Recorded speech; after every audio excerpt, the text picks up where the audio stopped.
Hello everyone, I'm Prasanna. This is from Team Axiom. This is my teammates Yifan, Yichen, and Siddharthan. The shift to post-Fordism has accelerated the process of urbanization, where the cities have undergone a profound transformation, evolving into an unrecognizable collage of structures. Slow down. This growth in urban landscapes often emerge as dynamic and intricate compositions, where the diverse buildings with distinct functions trying to fit in their places, resulting in the form of collage city. As our cities continues to expand, the chaos within this collage only intensifies. The functional purpose of each building becomes an intricate puzzle and lost in this ever-growing visual chaos, making it increasingly difficult to navigate and understand the city's underlying structure. As a result, we are focusing on a form of form-making and composition in the service of achieving urban legibility and identity to facilitate orientation and navigation so that the diversity of urban offering can be offered to the end user. We explored three main areas. First is the biomorphic networks, where the characteristics of urban network formation were studied through the agent behavior, specifically chemotaxis. By adjusting the behavior parameters, the maps of the characteristic patterns were obtained, which were used to derive a detour network. The system of significations were developed based on the shape, spatial positions, facade, morphology, and programmatics by analyzing the various urban semiotics to create a library of visual spatial language formations, a deep relationality across all systems.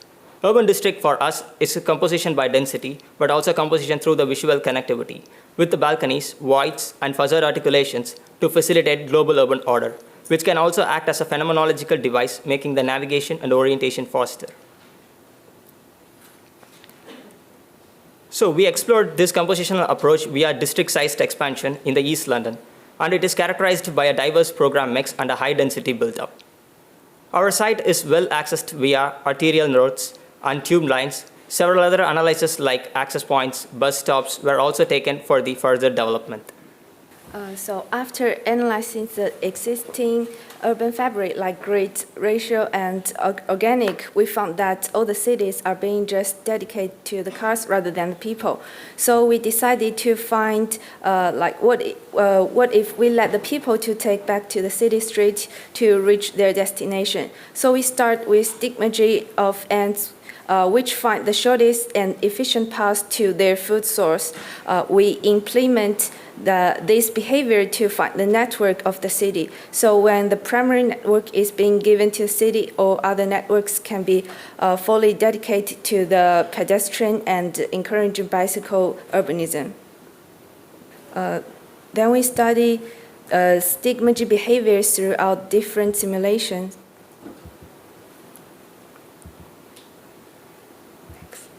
We found that the ant will generate the most efficient path to the food source. According to that, we set points to the site and use this to find the most efficient way to connect through the site.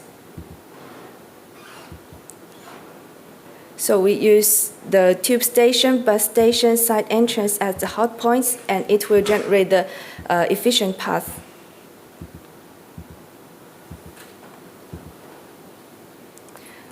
So this is the final results that we got from Stigmergy simulation. So in this part, we illustrate how an urban district can be generated from the Stigmergy patterns. First, the Stigmergy network can be the framework to split the size to different patches.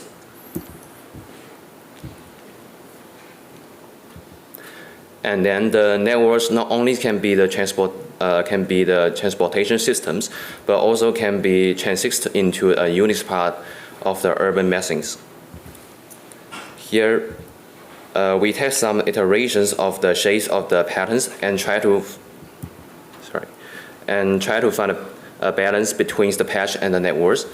Finally, we fix the network in a shape that is thick in the middles but thin on the edge. It gives more space for the north and the south parts of the site to arrange urban volumes, but connect them strongly in a linear site.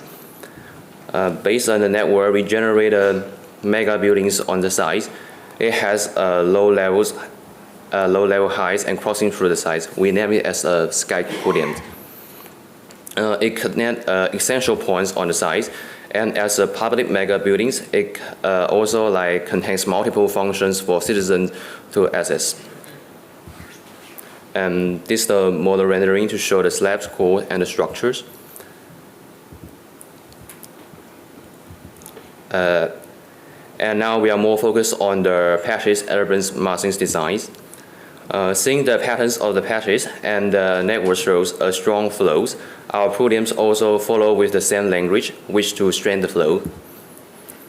We put the point positions on the side following the regulation that is more close to the side sky podiums, the fewer podium we will have, and the further away from the sky podiums, the denser podiums that we will have.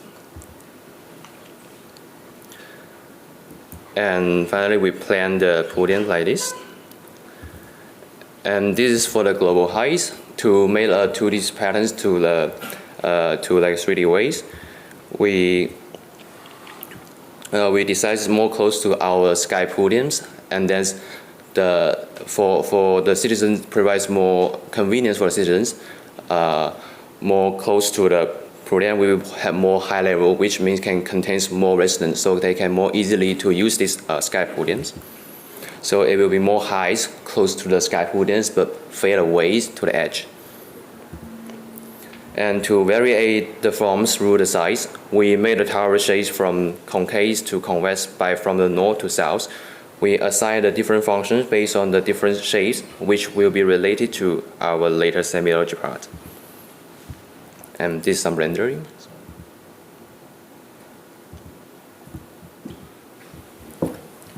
Based on the previous iterations of global form, the point charges were generated to create a directional flow. This led us to create a conspicuous difference from north to the south. Several iterations were made to test the fusing conditions that create a global order through the gradients.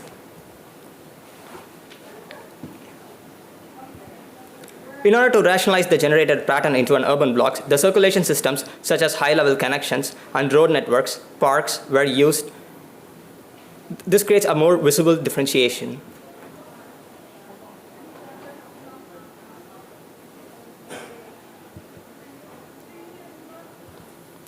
In order to correlate the form and function, a program research was made, where depending on the shape and form, the privacy and interaction conditions can vary. The single ellipse can be more of a private space, double and triple fusing conditions can be more semi-public spaces, where the co-working functions can be assigned, and in the multi-fusing conditions, the interactions will be higher and can be more of a public space. The basic programs are further subdivided into more categories to assign the private and public spaces. As the form and functions are correlated, when applying to the urban fabric, a series of swarm formations can be observed, where the northern fragmented part can be more private spaces hosting townhouses to apartments, whereas the center can be an office and cultural spaces, and the southern can be a commercial and retail area. In our studies for the application of semiology, we analyzed different visual languages such as the London Transport Network, where the different types of shape, icon, color, and patterns were used to convey a meaning to the user and navigate them across the complex environment. Similarly, we explored the existing program functions and derived how the facade emphasizes its function, like shopping being with open facades. So with the study, we created a system based on a shape, spatial position, facade conditions, and functional distribution as a user guide to design the urban fabric. Based on the functional distribution grammar, the residences has been assigned to the fragmented northern side. Various morphologies were also developed for the different subcategories within the residence, such as apartments, duplex, and townhouses. Here's a semiological representation of residential blocks. Similarly, in the twin ellipsing conditions are translated into working and co-working spaces. To create the facade conditions for the office blocks, the environmental parameters such as sun has been taken into consideration. This results in the formation of facade gradients where the thinner elements represent the low radiation exposure areas, where the thicker avoids the higher radiation exposure. This is the semiology part of the office typologies. Same as we follows for the commercial and cultural as well. In some podium, multiple functions can also be assigned where the different kinds of facades interact with each other, creating a nesting spaces between these functions. So we did our prototypical model where our lighting systems can be used to check different facade types. So these are the patterns that are used in this multifunctional podium and can be easily identified and can be used as a visual guide. This is the view from the residential area where we can see the fragmented ground blocks, whereas the view from the commercial area shows the podium is being fused together.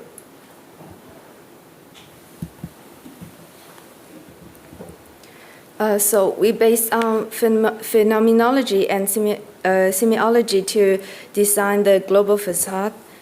We set our facade into two sides, so the west side will be presented differently from the east side. The same color will have the same system of the facade, so a city can be recognized easily from different view. Then we divide towers into different levels. The more close to the ground, it will be more public, and more close to the top, it will be more private. So we set function into commercial and cultural area, office, hotel, and residential from bottom to the top.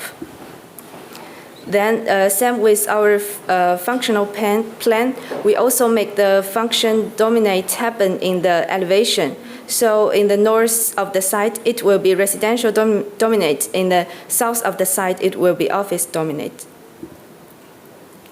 Then it comes to our tower design. So this group of towers are sits at the middle of our site, which is cultural area. Because it is in the center, so we want them to be recognized from different views. For instance, we adjust the fin rotation to make the tower look transparent on the one side and solid on the other side. This is the northwest view of the cultural area. You can find that it is almost solid. But when you go to the northeast, the facade is almost transparent. In this case, you can easily recognize your position in the site. Then we follow semiology to separate the tower facade into three different languages based on the function color map. The residential part on the top has the grid feature. The hospitality in the middle has the horizontal element, and the office part in the bottom has the vertical element. For those towers which are much higher than others in the cultural area, we gave them feature of sky lobby. According to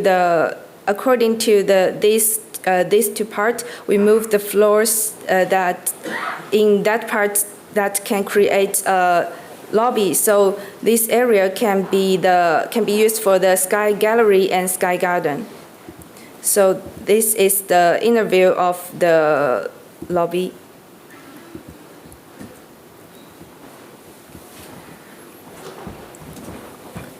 Now we enter towards the tower clusters in the office area. These group of towers are located on the southern end of the site. The towers are classified based on the position that are from the edge of the site to that are the dominant function all the way to the central towers which approach from the sky podiums, that is the dual function tower and the triple function towers.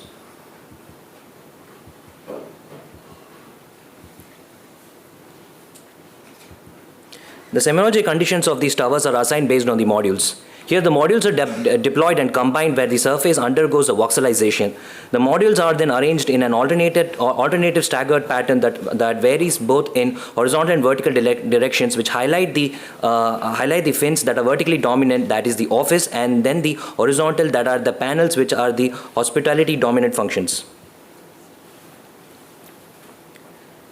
These semiology conditions are then applied based on the proximity conditions in the southern region of the site, where different modular variations are deployed and are then combined in an alternative staggered fashion ranging from a single continuous pattern to single functional dominant towers to the dual function where they are the both horizontal and vertical elements that are the midway position approaching the sky podium.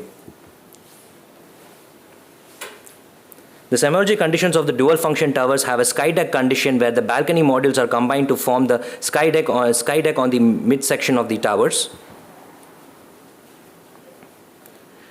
The other scenario of the towers that are in the sky podium region are the multifunctional towers that have more than two functions, where the top half of the towers caters to the residential, which have a series of shaded balconies systems, and the midsection of the towers consists of the hospitality function, which have large openings and have an alternating arrangement of the balcony modules, and the bottom section consists of the office, where the articulations of the facades are staggered vertical fin modules. We have considered the facade articulations based on the sunlight analysis, where the western side receives higher amount of radiation is where the facades have the thicker and deeper articulations, and the eastern receives the least amount of radiation, where the facades are thinner and have larger glass to solid ratio in this region. The triple function towers have the lobby conditions that separate the functional zones in these towers. The top and the midsection of these towers are deployed with a plug-in balcony system, which are combined with the existing combined modular systems.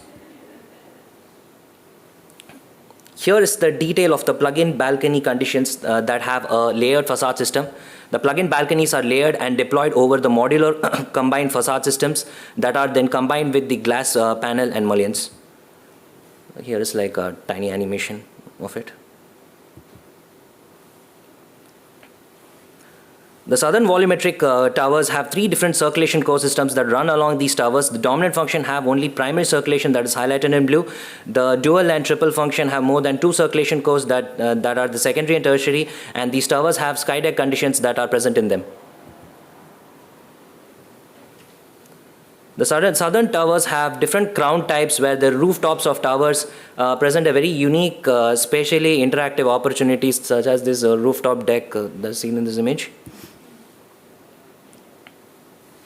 Here is another crown type, where the rooftops are presented with an opportunity of a sky roof canopy that can host possible interactive spaces with landscapes.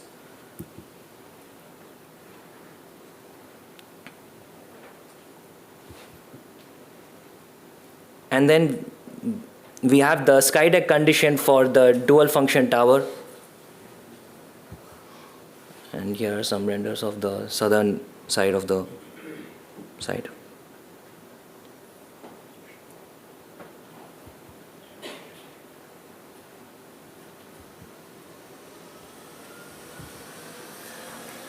And the last is the residential area, which is placed on the tower.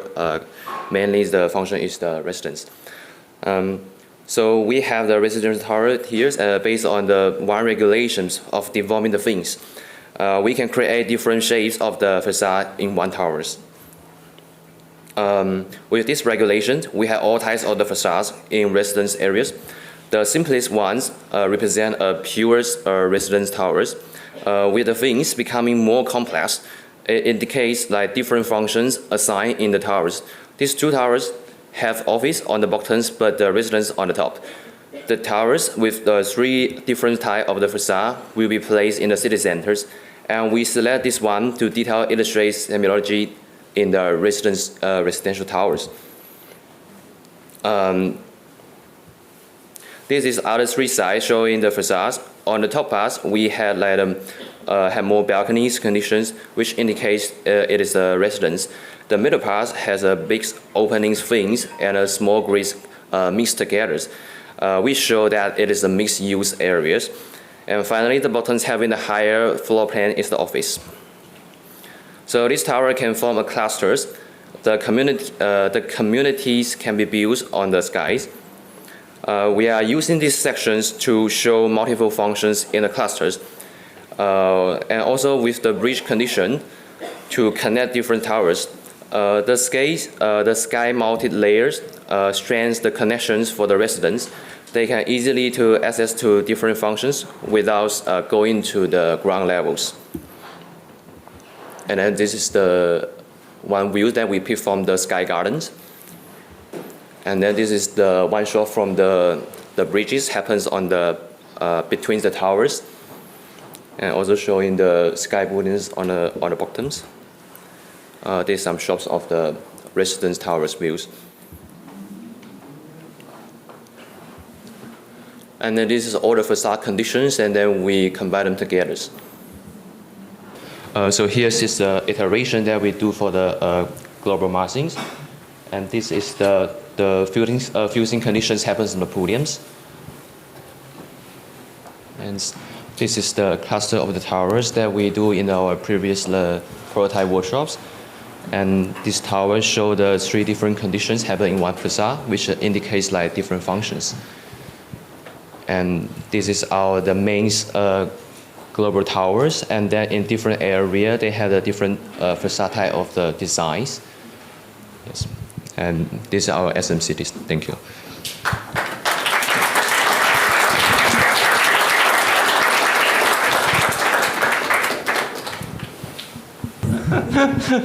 So first of all, apologies because I came late, so I missed your opening statement. But I had watched the documentation which we received online last night, so I knew already a little bit what was going to be.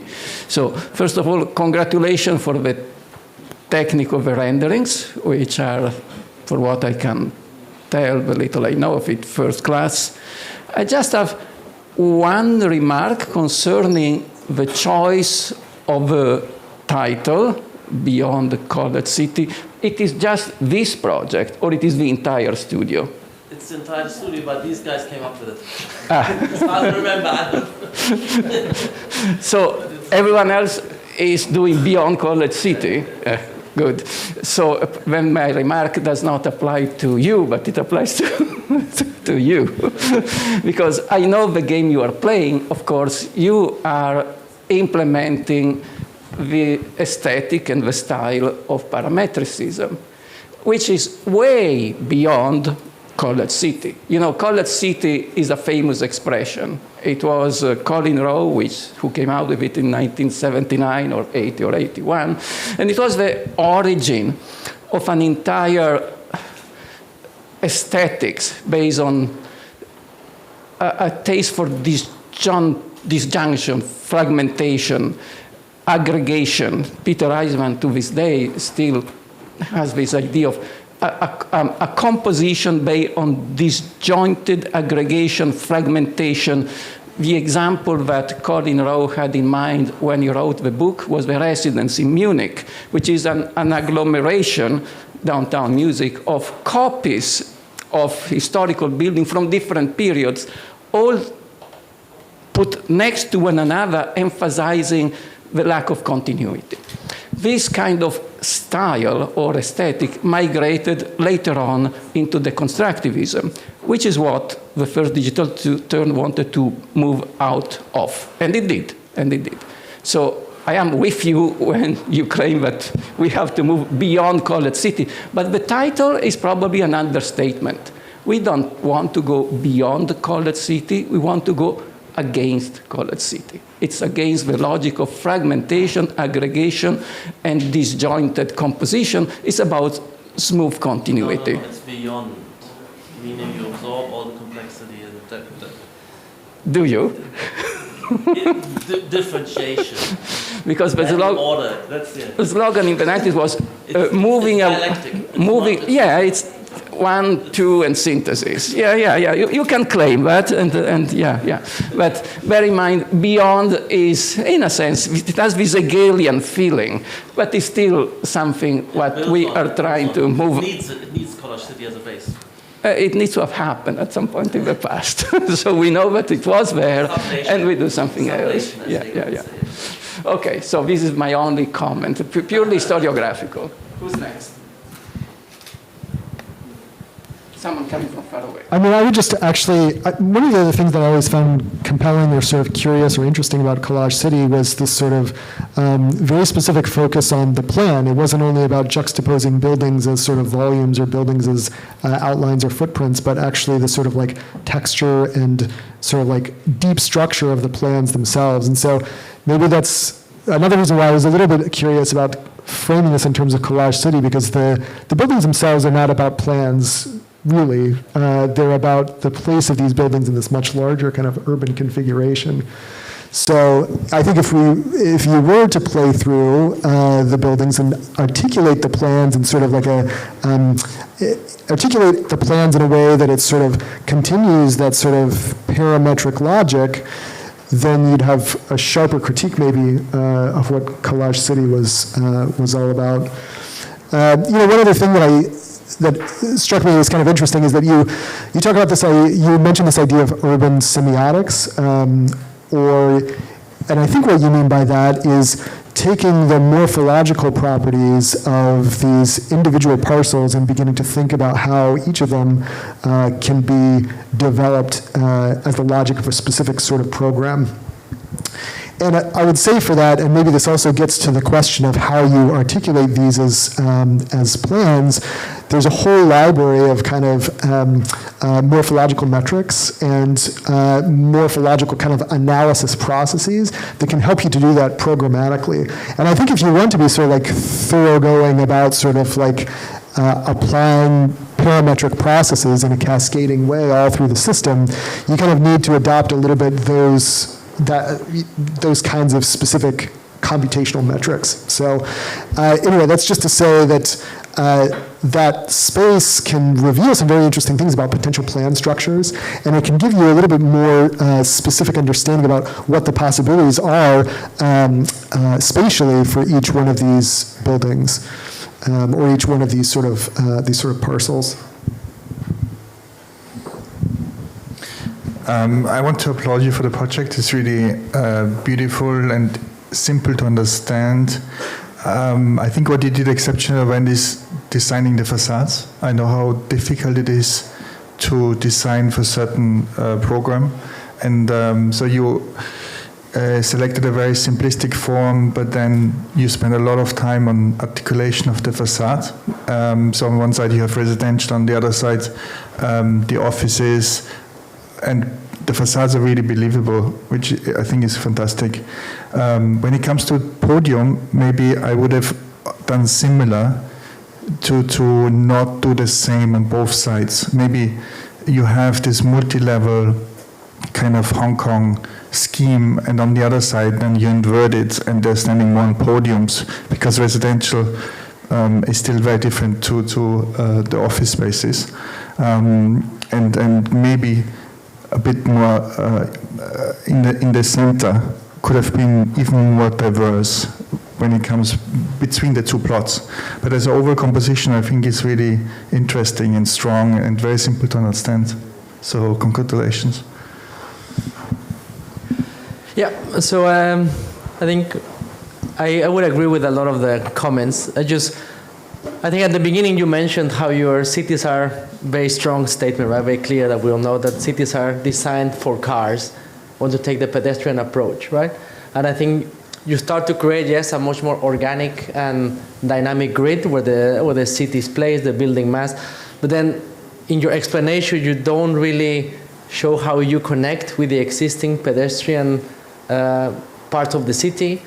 And I also find that in the overall urban plan, there is not or you didn't describe it, there is how you live now this city, right? What is the pedestrian impact of how you move in a cluster of these buildings, maybe 4 or 5 buildings?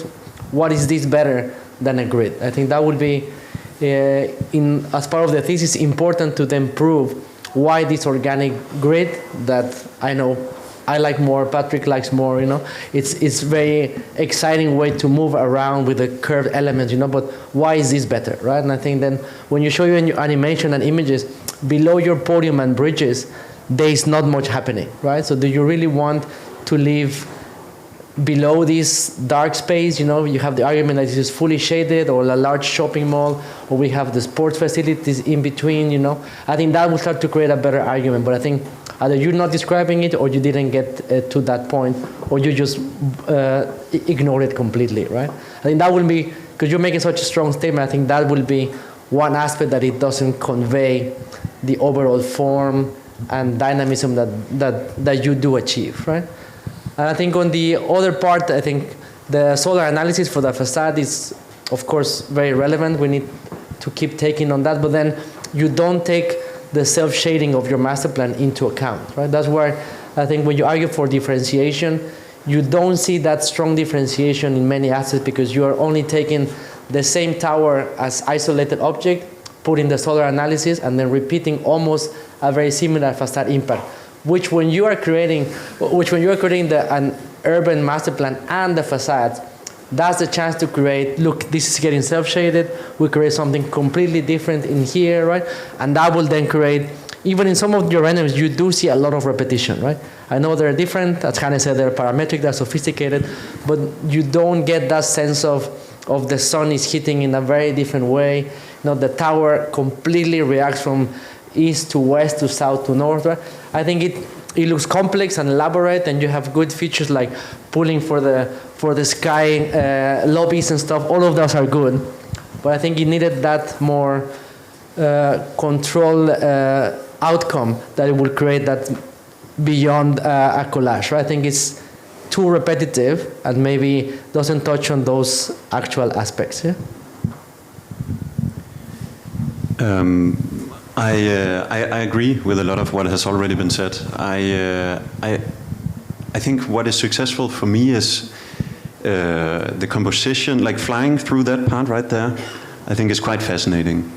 And that is, you know, if I feel in my stomach, that's a place I would like to visit, right? And I think that's nice. But I think, and I understand the parametric facade and all of that. I think there is some. I think, for example, when I look here, I believe it's a part of the residential area. I think there is, and I actually, with one part, I disagree with the Sky Garden. I think it looks a bit awkward the way that it's just pushed out. And I also think that some of these lumps, and it's also not nice to call them lumps, but I think it reminds me more of a sock with peas inside, or marbles or something, and it's not proportioned completely right. And that annoys me a little bit, because everything else is actually, I think it's quite smooth and quite balanced. But that and the Sky Gardens,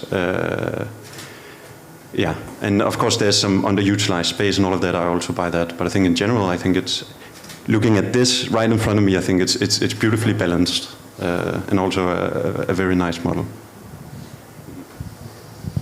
Thank you for the presentation. Thank you for the work.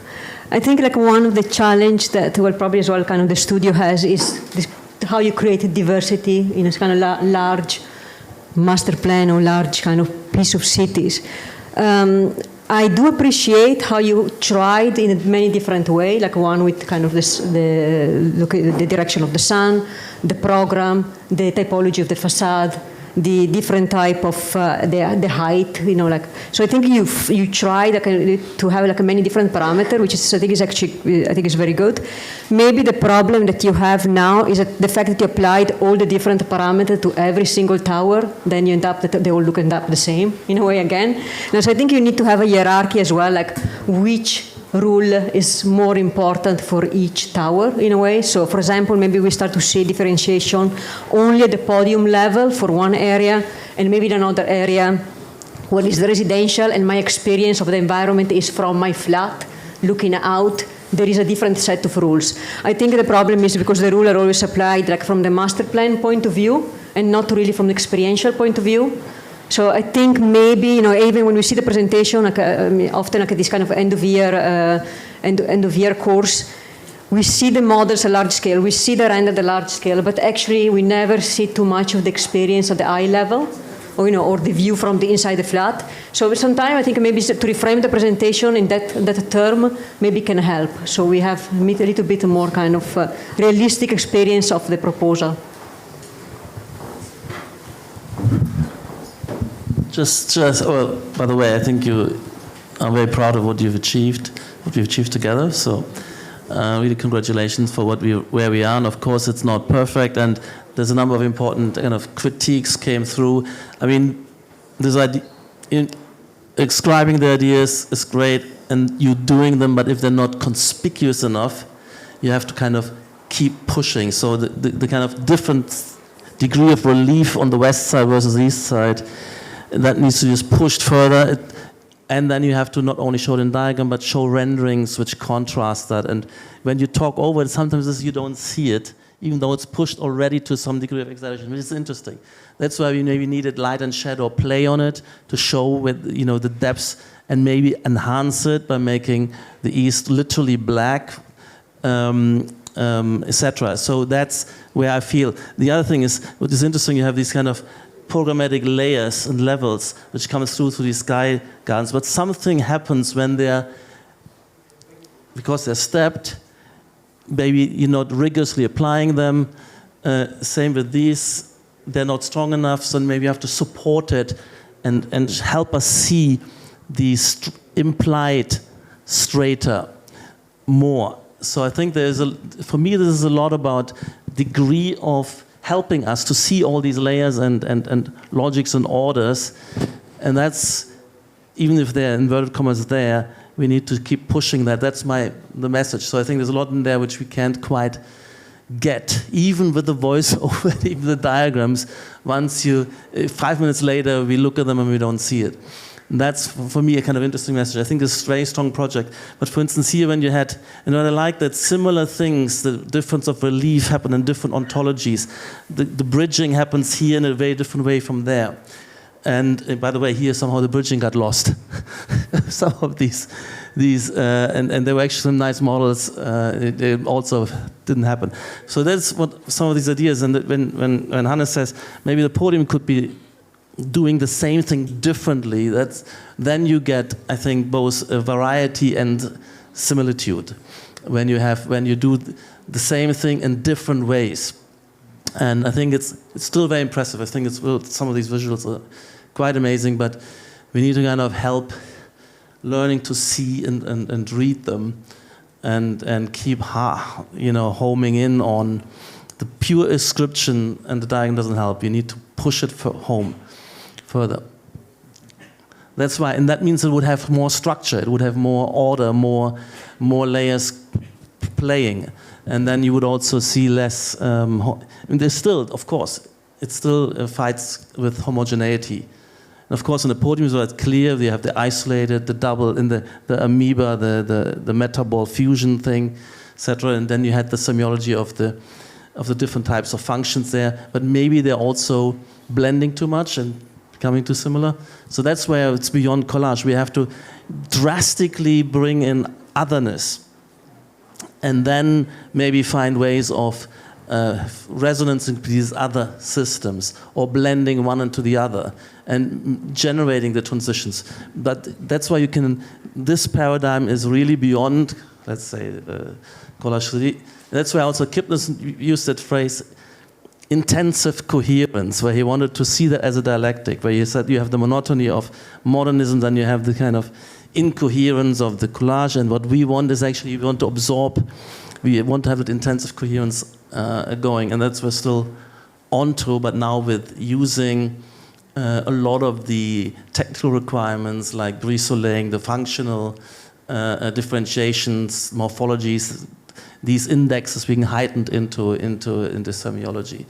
That's the attempt, because the index themselves, they don't come, they're in themselves too noisy, where what's the same function is still looking very, very different, or what different functions are made to look the same out in the real world. So I think that's where what we're trying to do here, and I think you did a great job explaining it, but it's still hard to become that we could find it in the work itself sufficiently, not quite yet.